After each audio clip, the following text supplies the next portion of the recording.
Boa noite a todos, bênçãos de harmonia, de paz aos nossos corações. É uma alegria enorme estar mais uma vez com vocês. O Beto está sempre me convidando, mas quando a gente tem um espaço, aí a gente acata e vem. Esse tema, naturalmente, que para o momento em que nós vivemos, nós estamos já no século XXI, Kardec, quando escreve essa parte sobre a vida futura, o porvir, o nada, tanto no Evangelho segundo o Espiritismo, no Livro dos Espíritos e principalmente no livro O Céu e o Inferno, a Justiça Divina segundo o Espiritismo, era um momento de maior necessidade, possivelmente, diante do desconhecimento que havia no período. Mas a gente acredita que esse tema ele é sempre atual, ele é sempre pertinente. Por quê? Porque nós convivemos diante de ideias materialistas que têm um disfarce. Então, em dado momento, aí começam essas ideias a serem espalhadas e é como se aquilo fosse muito natural. Mas se nós analisarmos com serenidade, com seriedade, nós verificaremos que são ideias que vão de encontro à vida e principalmente ao sentido da vida futura. Vejamos exemplos. Hoje se coloca a eutanásia.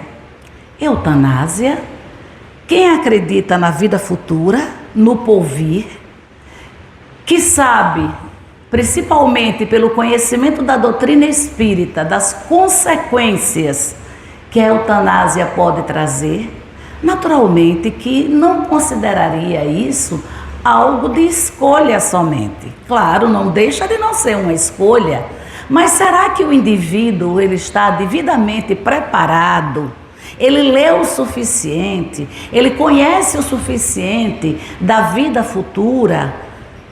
E ele está sensibilizado o suficiente para, no momento de dor profunda, decidir por si mesmo colocar para si a eutanásia? E o aborto? O aborto hoje é considerado como algo de saúde pública. Então, quando nós estudávamos, nós sempre temos turmas de ESD lá no Chico Xavier, e nós estudávamos as leis morais, programa 3 do estudo sistematizado da doutrina espírita. E dentro dele, nós temos lei de liberdade, livre-arbítrio, e foi tocado no ponto acerca do aborto. E aí uma das pessoas que estavam estudando, participando conosco, olhou para mim e disse: mas isso é uma questão de saúde pública? Então nós tivemos que pegar o Livro dos Espíritos. Pode até ser, mas veja, aí é que está. Nós estamos cientes, conscientes da vida futura, porque uma ideia dessa trabalha naturalmente, é uma ideia materialista, sim.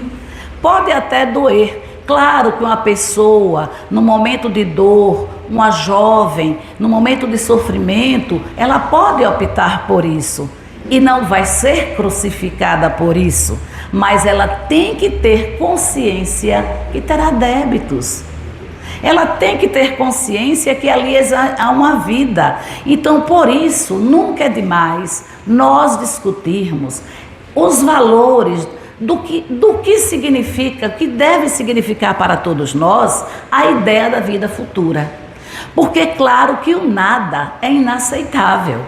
Não é possível que, diante de tamanhas revelações que nós temos tido em termos do universo, que é o que cresce dentro dos universos, existem vários universos, um dentro do outro, diante das teorias, diante das descobertas, das galáxias, dos sóis, dos mundos, que a gente ainda pense no nada. Então, o organizador do universo, o organizador das nossas vidas, fez tudo isso para que os astros bailassem no espaço infinito.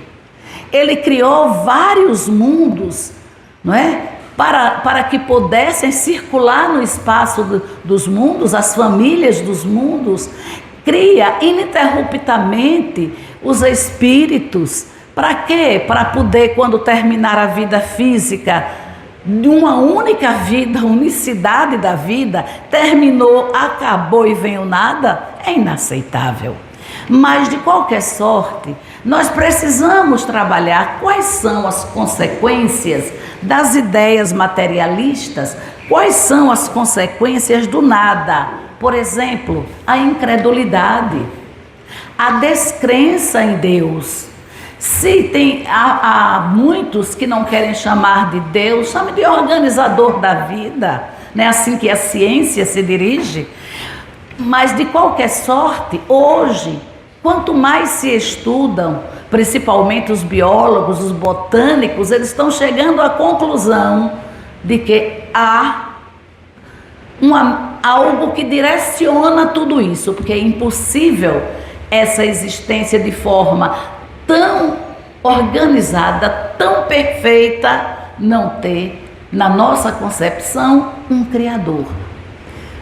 Não é? Como nos coloca a doutrina espírita, um Criador, uma inteligência superior, uma inteligência suprema.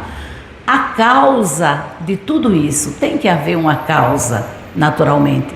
Então isso pode gerar, na ideia do nada, gera uma incredulidade, a descrença em Deus. E nós sabemos da descida vibratória dos espíritos. A doutrina espírita nos mostra como um espírito endurecido, quantas vezes eles dizem para nós, quando são orientados, recebidos carinhosamente à mesa mediúnica, e eles dizem para nós assim: nada disso me convence, não adianta. Eu trabalhei para endurecer-me. Então a dureza de coração, a dureza da alma é de uma potência tão patente. Então ele se acostumou tanto dessa maneira, sem a crença em Deus, sem a credibilidade em nada que existe, que termina com aquela dureza infalível do coração. Fui trabalhado só para o poder, para o comando, para o domínio, para a escravização dos menores. É assim que muitos deles dizem para nós. Só que isso tem um período, tem um tempo. A bondade de Deus atende a todos. A bondade de Deus permite que tudo isso aconteça para que os seus filhos possam crescer, descobrir por eles mesmos a necessidade da mudança espiritual, da mudança moral. Mas tudo tem um tempo. O tempo de Deus, mas é um tempo. E agora nós nos vemos às voltas no nosso orbe.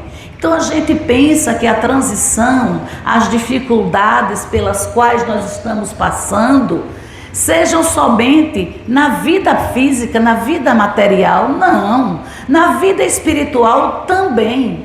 Esses espíritos endurecidos, eles estão sendo praticamente convidados, não dizemos obrigados, porque Deus não obriga ninguém a nada, mas Ele convida, através de suas leis sábias, convidados a ou aceitar novas existências, o retorno à vida física, que muitos levam anos e anos sem quererem reencarnar, e Deus permite, são extremamente inteligentes, capazes, não é? Para usar a inteligência, só que não usam para o bem devidamente. Mas chega um tempo, ou mudam, ou são transferidos. E aí nós vemos uma obra como a de Manuel Filomeno de Miranda, Rumo à Regeneração. Meus amigos, quem tiver oportunidade, compre esse livro e se gostar de ler, leia. Rumo à Regeneração. Manuel Filomeno de Miranda, a psicografia de Divaldo Pereira Franco, onde ele nos mostra que uma cidade espiritual, ela toda cidadela, é uma cidade criada, digamos assim, por espíritos trevosos. Então, aquela cidade, ela sendo transportada da psicosfera da Terra para, naturalmente, um ambiente propício para aqueles espíritos, porque a espiritualidade superior já vinha lutando, já vinha trabalhando para que aqueles espíritos pudessem, através da mediunidade, na pandemia, sendo atendidos no plano espiritual mediunicamente. Os médiuns não podiam trabalhar na casa espírita fisicamente, mas à noite trabalhavam. Eram utilizados para receber esses espíritos, está lá na obra, para poder dar sua contribuição. Os que aceitavam mudavam de ambiente e eram encaminhados para novas existências. E os demais, tudo muito acomodado, precisou de todos aqueles que entendiam de geografia, de geologia, de construção, de tudo, de engenharia espiritual, para poder deslocar a cidade. E eles, adormecidos, não viram nem sentiram nada e mudaram de rota. Estamos sendo assim transportados. Então nós não podemos criar mais essa ideia da descrença. A crença em Deus é um hábito valiosíssimo, porque nos faz com que nós entremos em contato com as esferas superiores, no momento em que a gente ora, no momento em que a gente lê, no momento em que a gente está bem de espírito, a gente lembra, né, da natureza, lembra, porque também amar a Deus não é só dizer eu amo a Deus, não. Amando o nosso próximo, amando a natureza, aqueles seres dos diversos reinos, inclusive os nossos irmãos em humanidade, nós estamos amando a Deus. Nós não vemos Deus, nós não temos condições de compreender plenamente Deus. Então temos que amar a sua criação. E dessa forma amamos Deus. Então a crença, nós não podemos trabalhar a descrença. Outra coisa, o nada daria uma ideia para nós, é um estímulo ao egoísmo. A vida materialista é um estímulo ao egoísmo cada vez mais. Ora, por que eu tenho que dividir com o outro? Por que nós temos que ter cuidado no trato com o outro, no respeito com o outro? Por quê? Porque nós precisamos de convivência pacífica, amável, mas só por isso? Não, porque nós somos filhos de Deus, seres imortais, ora estamos na terra, ora estamos no plano espiritual e poderemos mudar também de mundo. Os mundos são solidários, depende das nossas necessidades e dos nossos merecimentos também. E aí a gente contraria a vida dos diversos reinos, porque tudo se recompõe. A gente corta uma árvore, cortemos no inverno, não é? Corta bem no tronco baixinho. Depois que passa o inverno, quando começa o período que nós chamamos de primavera, não é que começa a surgir os brotos na árvore? É a vida que se renova. Então quando nós dizemos que não há vida, a vida não continua, nós contrariamos até a natureza que está presente nas nossas vidas. E o homem, e quanto ao homem? Ora, o homem, ele passa a notar com a ideia do materialismo, do nada, tudo lhe traz uma contrariedade maior. É a questão do ponto de vista, que não deu para ler tudo, que Kardec trabalha muito bem no capítulo 2º do Evangelho segundo o Espiritismo. Mas ali ele mostra que, por exemplo, a vida presente, a vida terrestre, tudo que não der certo nos causa pesar, nos causa angústia, nos causa mal-estar. Então, um desejo insatisfeito pode, num homem materializado, causar angústia, tristeza, mal-estar. Qualquer mal que venha nos atingir, por mais simples que ele seja, tem uma grande importância aos nossos olhos.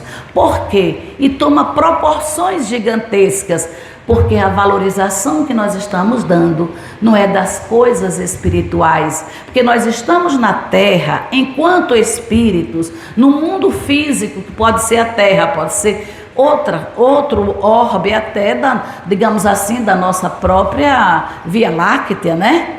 Porque aí está mostrando, Maria João de Deus fala no livro Cartas de uma Morta da Vida em Saturno. Quem tiver interesse pode ler, belíssimo. Estou relendo Bené depois de muitos anos, entusiasmada, porque os olhos que eu olhei eram olhos de uma jovem. Hoje eu estou com olhos maduros, né? Na doutrina, na vida, já passamos muito percalços. Então, na atualidade, ler as cartas de uma morta, psicografada por Chico Xavier, tomou assim uma grandeza para a nossa alma, para o nosso espírito. Então a gente aí vai, né? Vai para a Revista Espírita, 1858. Allan Kardec lança o primeiro volume da Revista Espírita, e lá se encontra uma entrevista através de evocação de um espírito chamado Palissy, que viveu no século XVI como oleiro em Paris, na França. E também Mozart. Vão lá e vejam o que é que eles dizem de Júpiter. Eu não vou dizer não, eles é que vão dizer. Mas isso tem referência com a vida futura. Porque a vida futura não é só de uma morada. Vamos ver o que é que Jesus diz. A vida futura está assentada nas palavras de Jesus há 2024 anos para nós.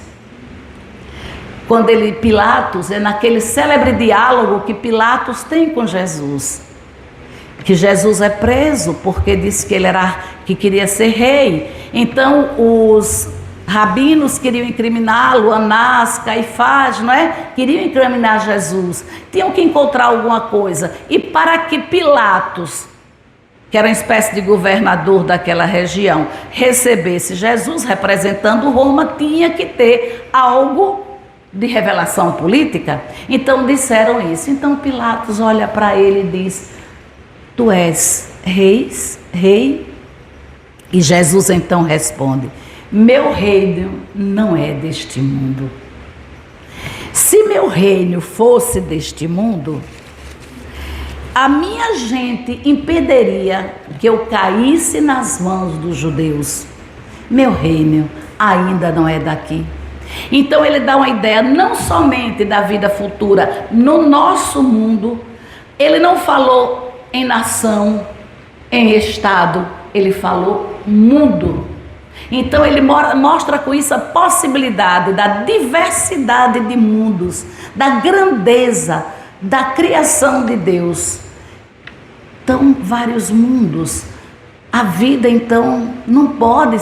Como é que existem vários mundos? Como é que Deus cria vários mundos, vários espíritos, e até hoje cria, e numa única, para viver uma única existência, ainda vai para o céu, para o inferno e para o purgatório e nunca mais sai dali?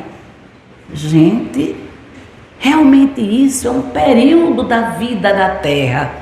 Isso representa a nossa questão do entendimento de um período, mas nós já estamos vivenciando um período de muito mais significação, de conhecimento vastíssimo. Não dá mais para a gente entender isso. Então ele disse, veja que grandeza quando ele diz: a minha gente não permitiria que eu fosse entregue aos judeus. E qual é a gente de Jesus?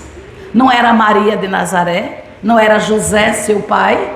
Não eram seus parentes, Maria Cleófas, não eram os seus discípulos, não, a gente de Jesus são os espíritos puros, a pleiade de espíritos puros com os quais ele convivia e convive espiritualmente, moralmente. É a pleiade de espíritos.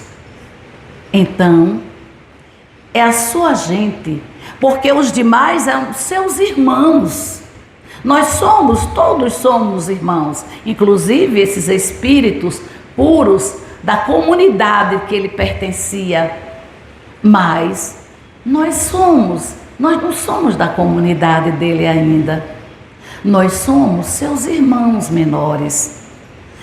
Observemos ainda que Pilatos aí repete. Então, ele diz assim, ele não diz eu sou rei, ele diz meu reino ainda não é deste mundo. Mas Pilatos interpreta indiretamente, então ele diz que é rei. Não é deste mundo, mas é. Então, és rei? Ele diz, tu dizes, eu sou. Mas não vim a este mundo, mais uma vez ele confirma, meu reino não é deste mundo. Não vim a este mundo, senão para dar testemunho da verdade. Testemunho da verdade. Aquele que pertence à verdade, escuta a minha voz, gente.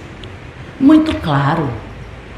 Veja, ele trouxe, porque qual é a nossa verdade? Qual é a verdade da gente aqui, no momento? É uma verdade relativa. Qual é a condição moral, espiritual que nós temos para ter uma verdade absoluta? Mesmo que a gente fale em tudo isso das revelações que a doutrina espírita trouxe para nós. Mas vamos adiante.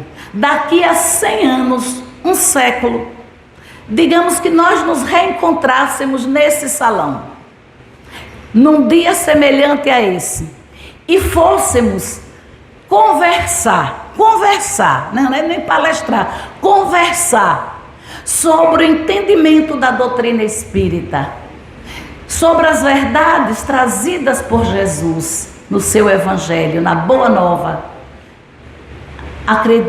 Acreditamos nós que teríamos a mesma percepção de hoje? Não, porque há o progresso, a evolução. Há 100 anos atrás, nós não tínhamos a condição de entender o que já entendemos hoje. E já estamos entendendo. Então, daqui a um século, daqui a um milênio, pensemos daqui a um milênio, como estaremos nós daqui a um milênio. Então, nós iremos entender muito mais do que Jesus colocou. A nossa verdade, portanto, é relativa, mas a verdade de Jesus, puro Espírito, convivendo com o Pai, eu e o Pai somos um. O que fazem os eleitos de Deus, que são os seus prepostos, que são os puros Espíritos, os Cristos de Deus, o que fazem eles fazem a vontade do Pai, a vontade de Deus. Se ele faz a vontade de Deus, já consegue fazer a vontade de Deus, é porque ele já convive com Deus em profundidade, já o entende em profundidade. Nós ainda não.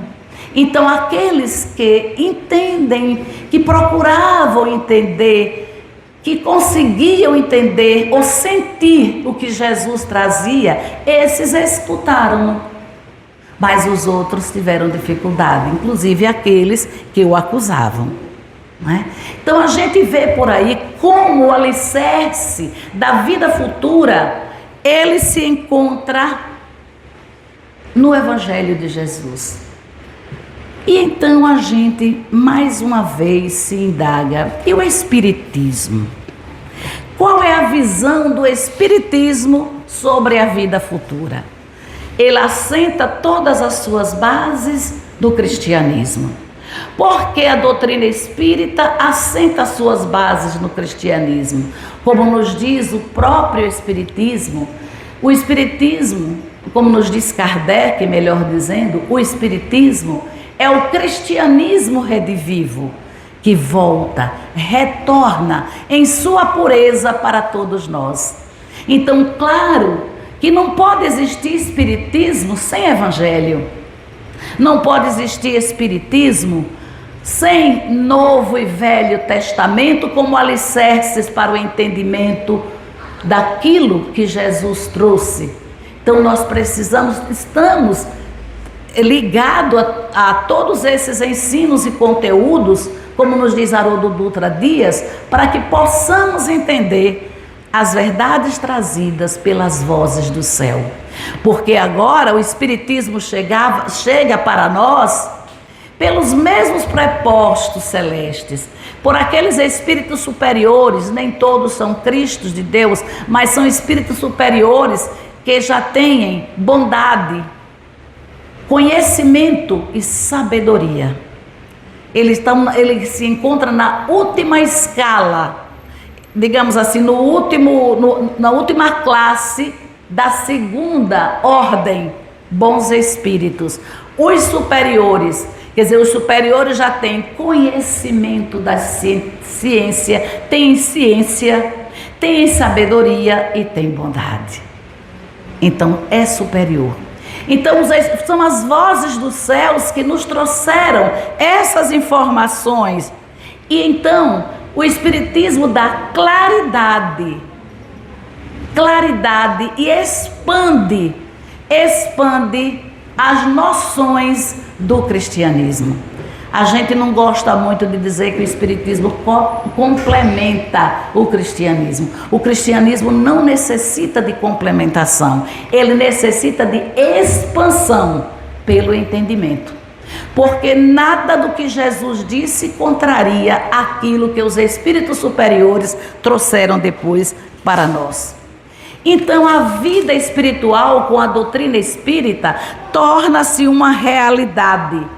É algo quase como que palpável, minha gente, quase como que palpável. Mas como assim? Como assim é palpável, não é? Como é que a gente pode justificar isso? Como é que pode ser esse palpável? Porque nós começamos a ter, através da mediunidade, dos relatos, dos estudos feitos na época da codificação, e mais adiante e até hoje também, como são feitos, que aprimoram essas ideias, aprimoram para todos nós o conhecimento da vida futura.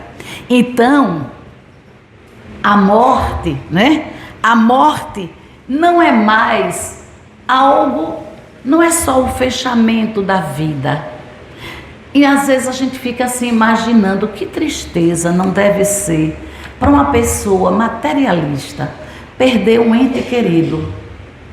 Fechou, acabou, sepultou, não tem mais nada. Como é que pode, né? Como é que pode uma cabeça pensar desse jeito, né? Então, mas a morte passa a ser a passagem para a libertação.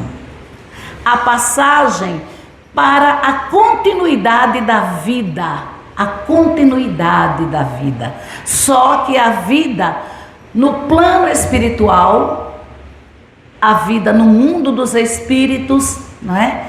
E estaremos não mais em corpo físico, mas estaremos em corpo espiritual, como dizia São Paulo, ou perispírito, como nos diz a doutrina espírita. Estaremos então com aquela vestimenta semimaterial e teremos a forma da última existência, porque nós necessitamos disso ainda.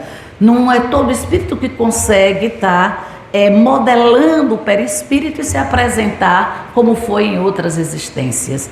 E precisa ter também paz íntima, luz, ter vencido as dores do passado, os erros do pretérito para conseguir isso. Aí nós nos perguntamos, bom, então o plano espiritual traz esse exemplo para todos nós. E como é que fica a ideia de céu, inferno e purgatório? Acaba? Vamos então ao livro Céu e Inferno ou a Justiça Divina segundo o Espiritismo. O céu, Jesus já tinha nos falado sobre o reino dos céus. E ele diz que o reino dos céus está dentro de nós. Ora, se o reino dos céus está dentro de nós, também podemos dizer que a ausência de paz, a dor, o sofrimento, que o inferno também está dentro de nós. O purgatório também está dentro de nós. Aí então, por quê? Porque nós estamos sempre em aflições. O que é que representa o purgatório? Então a gente vai fazer essa pesquisa no livro Céu e Inferno e nós encontramos o seguinte: Jesus, podem ler o Novo Testamento. Jesus nunca falou de um local dos eleitos específico, pode até ter falado, mas ele nunca falou de um céu ou de um inferno, onde tinha alguém que furava a gente, onde tinha bacias quentes, onde tinha algo fervente a nos queimar. Jesus nunca falou isso. Jesus nunca falou também a localidade. O inferno é embaixo, o céu é em cima, o purgatório é onde? Eles nunca disseram. Isso foram estudos, digamos, hoje. Nós não temos vários escritores que fazem estudos com base nas informações do codificador? Existem.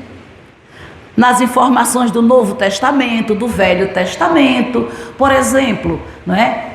Quem gosta de ter notícias acerca do Novo e o Velho Testamento à luz da doutrina espírita, pode pegar os últimos livros editados e publicados por Haroldo Dutra.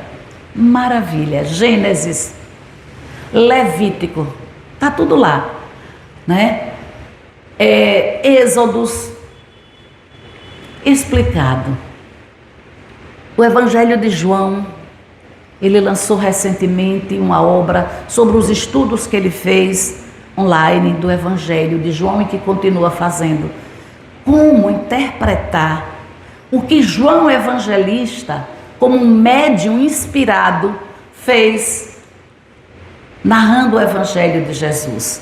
Ele traz coisas que os outros evangelistas não trazem. Como também ele não traz aquela genealogia que Mateus traz, que Marcos traz, que é da tradição judaica. E é importante para o conhecimento também. Então a gente tem, foram estudos para a época. Foram estudos feitos pela igreja, dentro daquilo, do conhecimento que aqueles espíritos tinham, e tentou interpretar as palavras de Jesus para falar do plano espiritual para aqueles que eram bons, perversos e mais ou menos como a gente. Ora faz bondade, ora faz maldade, ainda não está muito firme naquilo que faz de bondade. Então, eles fizeram eles fizeram isso dentro de uma única ideia, unicidade da vida. Só se tem uma única vida. Vocês já pensaram? Se a gente desencarna hoje e não tem mais o direito de uma nova existência, nem no plano espiritual, vamos viver no plano espiritual aquilo que nós temos por direito dessa existência, pela construção que fizemos até hoje, na condição de espíritos imperfeitos, terceira ordem, e vamos ficar aí?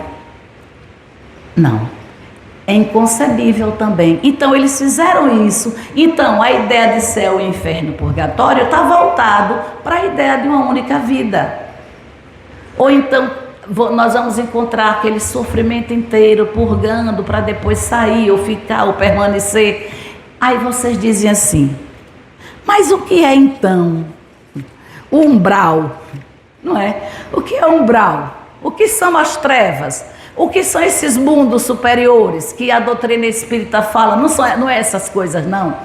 Bem, digamos que tem alguma coisa que a gente pode aproveitar, mas não é dessa forma. Primeiro, a doutrina espírita adota a pluralidade das existências, que isso já tem no Evangelho de Jesus, quando ele diz aos seus discípulos, quando eles perguntam, então, és Elias? Não, o que dizeis? Perguntam aos seus discípulos, o que dizeis quem eu sou? Aí um vai e diz, Senhor, estão dizendo que vós sois Elias. Outros dizem que sois um profeta, que já, quer dizer, eles já tinham a ideia da reencarnação com o nome de ressurreição. Aí então ele olha para Pedro e diz, Pedro, e vós, o que me dizeis? Quem você acha que eu sou? Ah, Senhor, vós sois o Filho de Deus vivo, o prometido pelo nosso Pai, o Messias.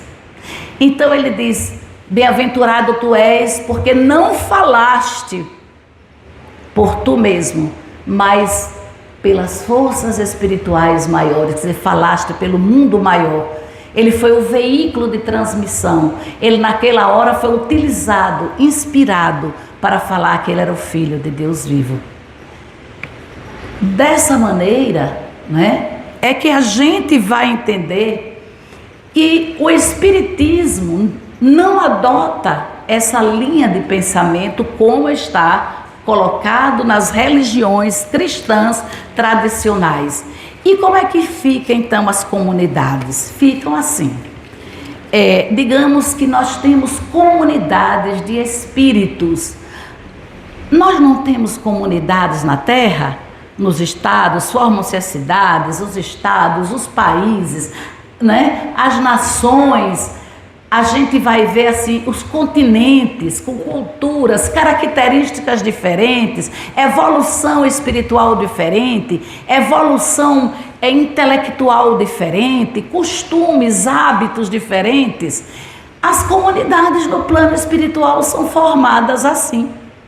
Então, nosso lar é uma colônia formada por portugueses que já estiveram no Brasil, mas espíritos que se alinhavam dentro de determinada evolução, vibração, evolução, hábitos, costumes, e ali eles vão abrigando outros para o processo de progresso e evolução.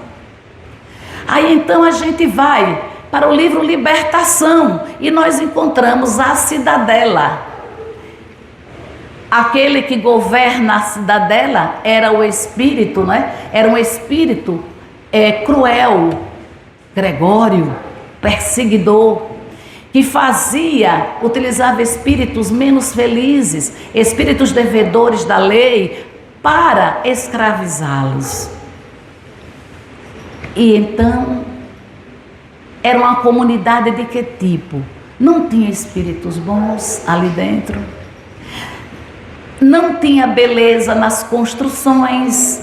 Nosso lar, como nós vimos até pelo cinema, são construções de rara beleza. Como nos mostra o livro de Egorina Cunha, que fala de nosso lar, dos prédios, tudo de rara beleza, tudo com construções de espíritos que tiveram condições de planejamento, de utilizar a matéria cósmica do plano espiritual devidamente para aquela construção.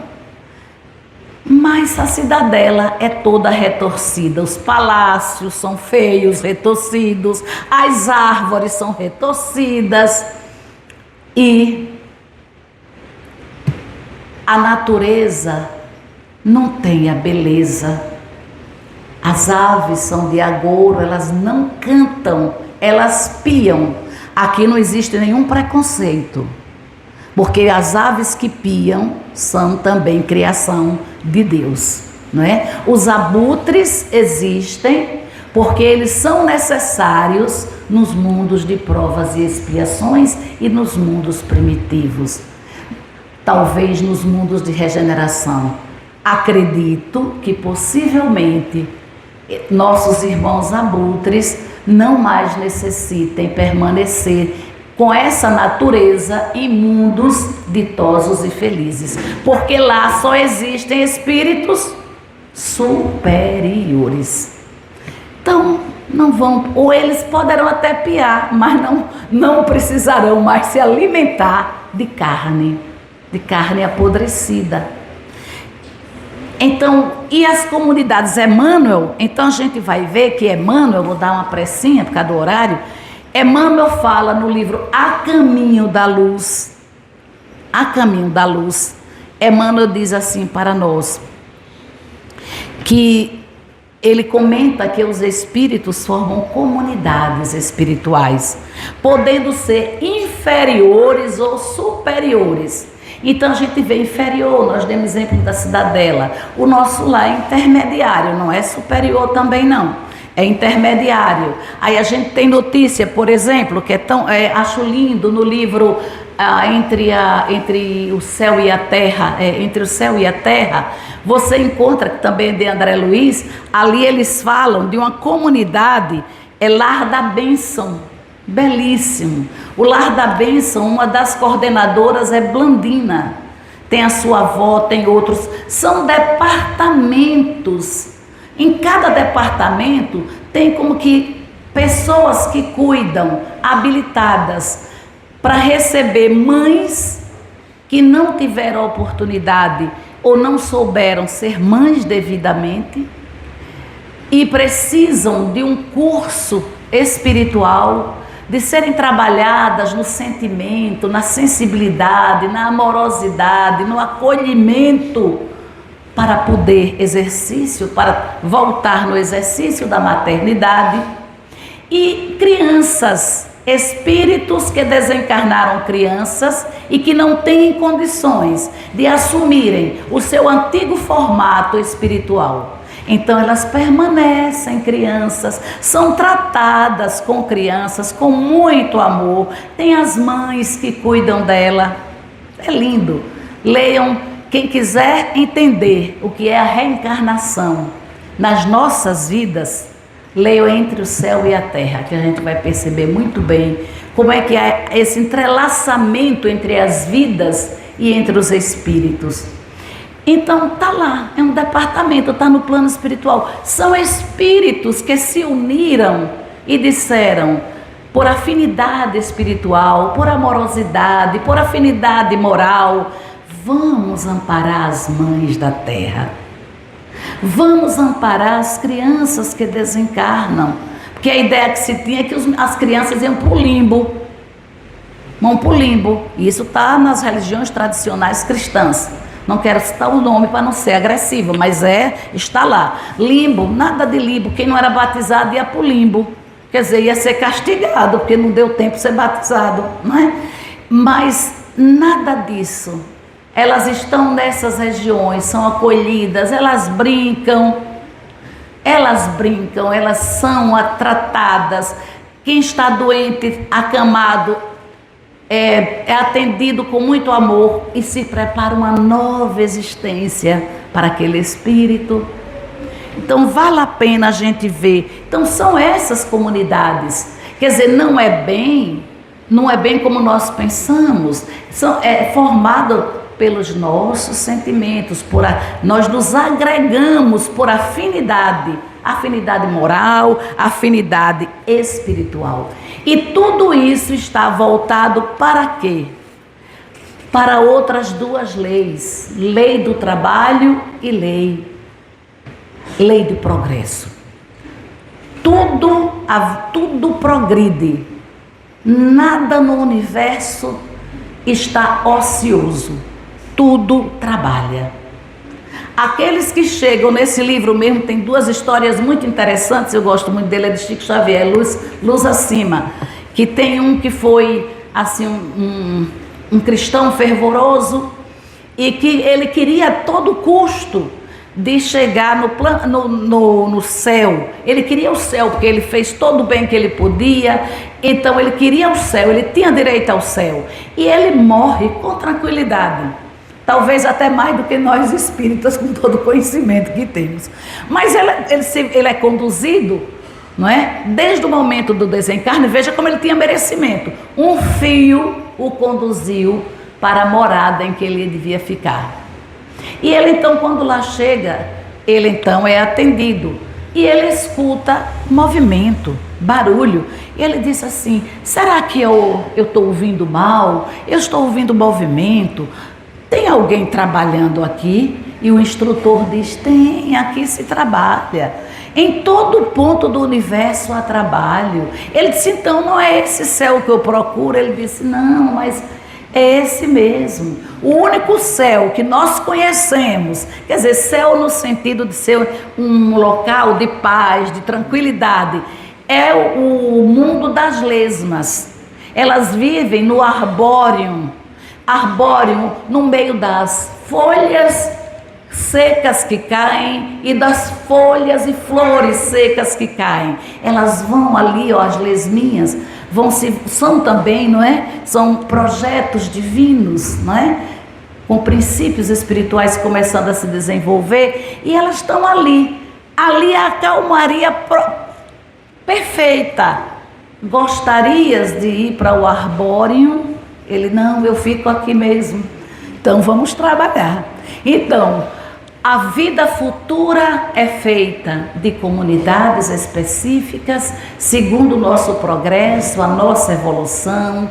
Iremos, quando estivermos em condições adequadas, retornar ao trabalho, ou se não, iremos nos encaminhar a uma nova existência para que possamos progredir, porque a lei de Deus é a lei do progresso.